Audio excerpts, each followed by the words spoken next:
নমস্কার। বুঝতেই পারছেন একটু আনইউজুয়ালভাবে চলে এসেছি। আমি শর্বরী চক্রবর্তী, শর্বরী চারুকলি পেজ থেকে আপনাদের সামনে। আসলে অনেক দিন মানে বেশ 2-3 দিন হয়ে গেল। মানে যেদিন আমার দেবার কথা ছিল, মোদের গণ বিভাগ নিয়ে আপনাদের কাছে আসার কথা ছিল, আমি আসতে পারিনি। ব্যাকগ্রাউন্ডটা দেখে কিছুটা আন্দাজ করতে পারছেন কি আমি অন্য জায়গায় রয়েছি। আসলে আমি হায়দ্রাবাদে এসেছি। এখানে আমার আরেকটি বাসস্থান। তো এসেই ব্যস্ত হয়ে পড়েছি ঘরবাড়ি নিয়ে, পরিষ্কার পরিচ্ছন্ন।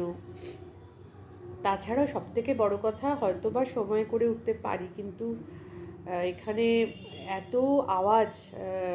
এক তো বাড়ির সামনে দিয়ে গাড়ি যায়, আর তার মধ্যে বিভিন্ন প্রোগ্রাম হচ্ছে চতুর্দিকে, কি জানি ক্রিসমাস বলে কি না জানি না।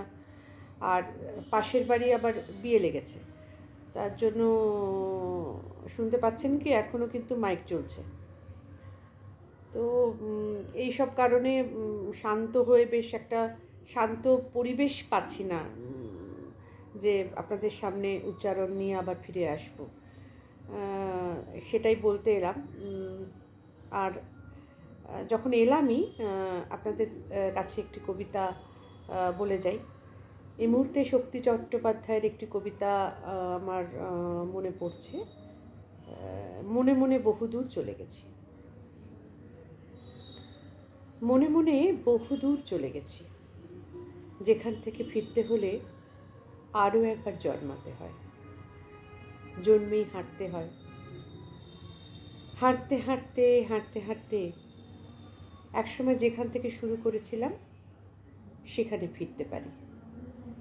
পথ তো একটা নয়, তবু সবগুলো ঘুরে ফিরে শুরু আর শেষের কাছে বাঁধা। নদীর দু প্রান্তের মূল, এক প্রান্তে জনপদ, অন্য প্রান্ত জনশূন্য। দুদিকেই কুল, দুদিকেই এপার ওপার আসা যাওয়া, টানা পোড়েন। দুটো জন্মই লাগে, মনে মনে দুটো জন্মই লাগে।